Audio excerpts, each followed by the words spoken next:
Round one, that's okay. Bria.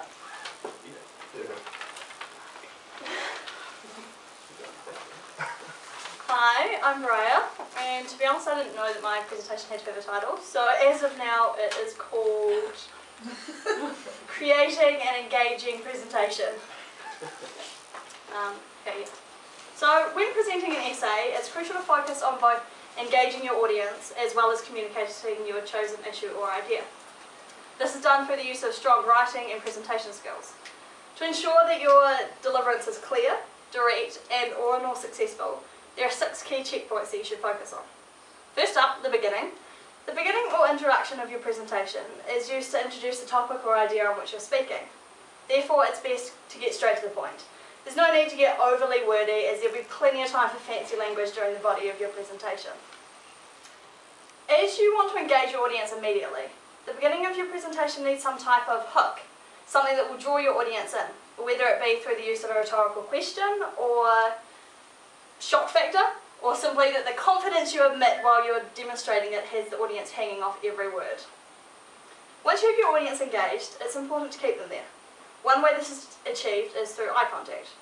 Eye contact is essential as it highlights confidence in what you're saying, and as well as convincing your audience that you actually want to tell them this. So there's 2 types of eye contact that work well for presenting. Firstly, general eye contact, in which you just move your gaze throughout the audience without really focusing on anyone in particular.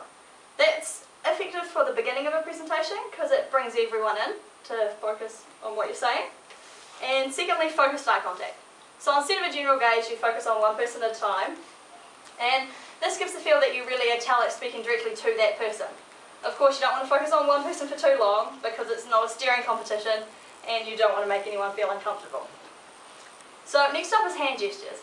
And as you'll notice, people use hand gestures constantly in everyday conversation, whether it be to demonstrate something or just have it. Therefore, it's perfectly acceptable to use hand gestures during a presentation.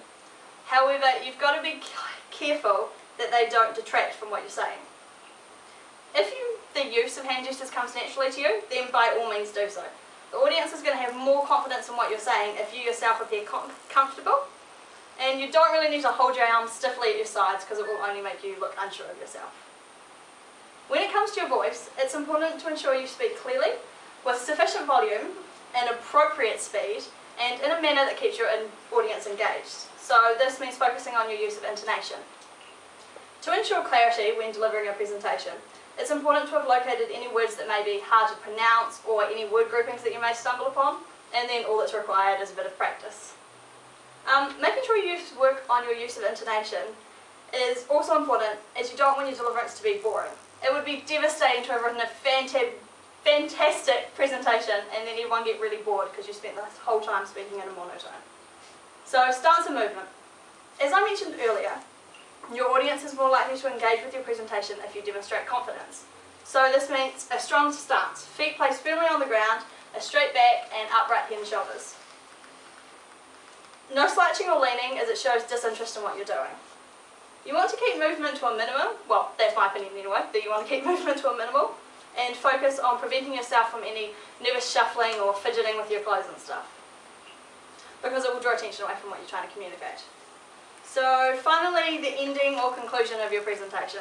At this point, it's important to sum up what you've discussed during your presentation.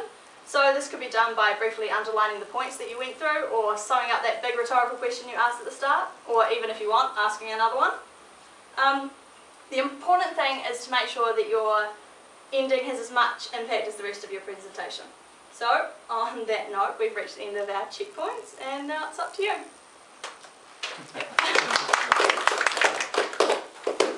Thanks, Brian.